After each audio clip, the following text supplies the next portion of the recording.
Assalamualaikum warahmatullahi wabarakatuh.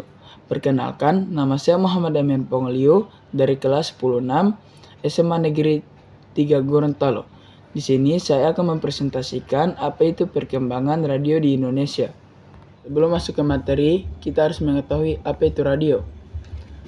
Radio adalah salah satu jenis media massa satu arah yang berperan untuk menyampaikan pesan kepada masyarakat dengan jangkauan luas.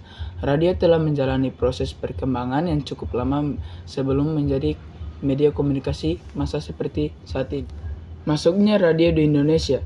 Sejarah radio di Indonesia bermula pada awal abad ke-20, ketika Belanda memperkenalkan teknologi radio di Hindia Belanda. Pada 1923, stasiun radio pertama kali beroperasi dengan nama yang singkat, yaitu NIROM, yang kemudian menjadi Radio Jakarta. Radio Republik Indonesia sebenarnya bukanlah stasiun radio pertama di Indonesia. Adapun radio terawal yang mulai bersiaran di daerah yang saat itu dikenal sebagai Hindia Belanda adalah Bataviase Radio Vereniging atau BRV, yaitu pada tanggal 16 Juni 1925. Saat itu BRV memiliki dua kanal, yaitu Stadtzender atau programa lokal dan Archipelzender atau programa nasional. BRV bersiaran dari daerah Harmoni, Jakarta atau Batavia dan menggunakan bahasa Belanda dalam mata acaranya. Radio telah menjalani proses perkembangan yang cukup lama sebelum menjadi media komunikasi massa seperti saat ini.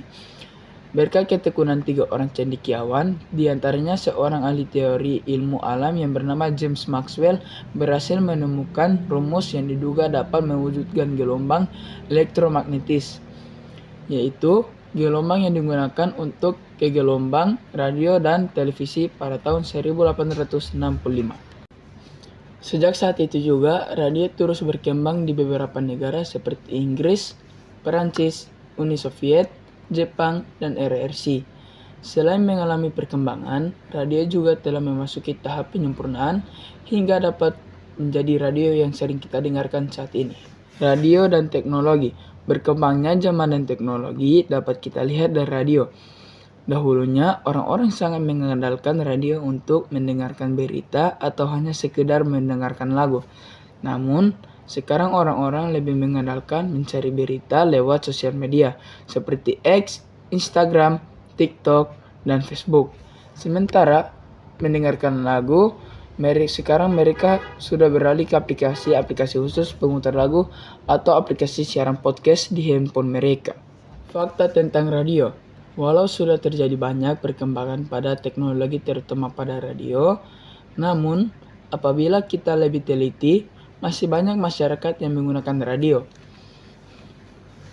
Ada yang menggunakan radio untuk mendengarkan siaran, bahkan ada yang menggunakan radio sebagai hiasan. Dan presentasi dari saya, jika ada salah kata mohon maaf. Wabillahi taufik wal hidayah. Wassalamualaikum warahmatullahi wabarakatuh.